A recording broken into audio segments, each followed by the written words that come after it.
The long-awaited live-action AKIRA seems to finally be on the way. It's being reported that Warner Brothers has gone back to director Jaume Collet-Serra and plans to go into production on the movie as early as spring 2014. Set in a future city environment called New Manhattan, this sci-fi epic follows leader of a bike gang who must save his best friend, who has been the victim of a government experiment which causes him to develop dangerous and destructive psychokinetic powers. So, John, buy or sell the new AKIRA?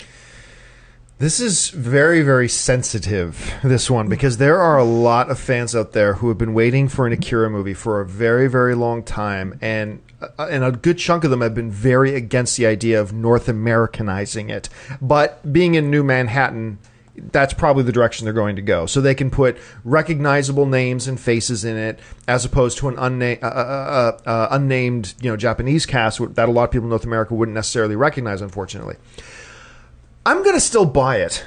Buy it because this is a story and an anime that has been needed to be brought to the big screen in a live action attempt. Now, maybe it'll flop, maybe it'll fail, maybe it'll be terrible, but I'm all for this. I like the fact that they're bringing back the original guy that they wanted to direct. That's, I think, a step in the right direction because it means they're already a few steps ahead.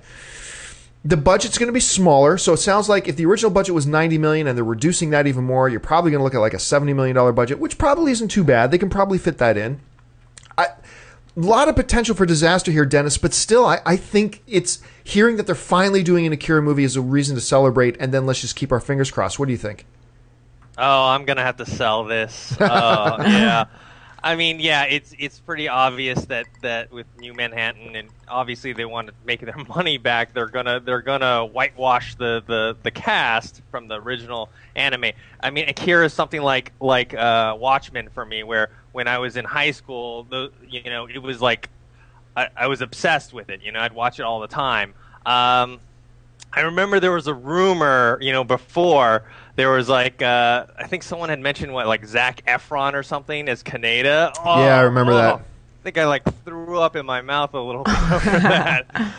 Yeah, that something like that is what scares me. And I've never seen any of this director's work, but he doesn't really have a big long list of any sci-fi big budget type of movies. So I'm a little worried about that as well. Yeah, so I'm just I kind of wish that they would maybe get a different director or something. Well, I mean, the director, he's got action. I mean, he's done a bunch of action. He's worked with Liam Neeson a lot. As a matter of fact, he's worked on 3 films with Neeson, 2 that are still coming out. One with Neeson and Ed Harris together called Run All Night. Another one he's got finished already called Nonstop, and then he did that one that came out a couple years ago, Unknown, which was a very forgettable film, came and went, but it was kind of fun watching it. So he's got action under his belt. He knows how to do that. So I'm okay with the director. I just think those pitfalls are there. Again, for me, it's a wait and see.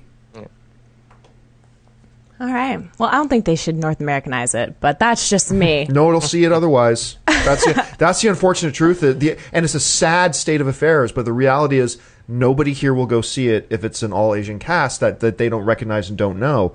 And forget the fact that it's Asian. That is a full cast of people they don't know and recognize, period. And that's a sad thing. That's a sad thing, but it is the reality. Then they should just go indie with it. You can't make an indie film for $70 million and make no money.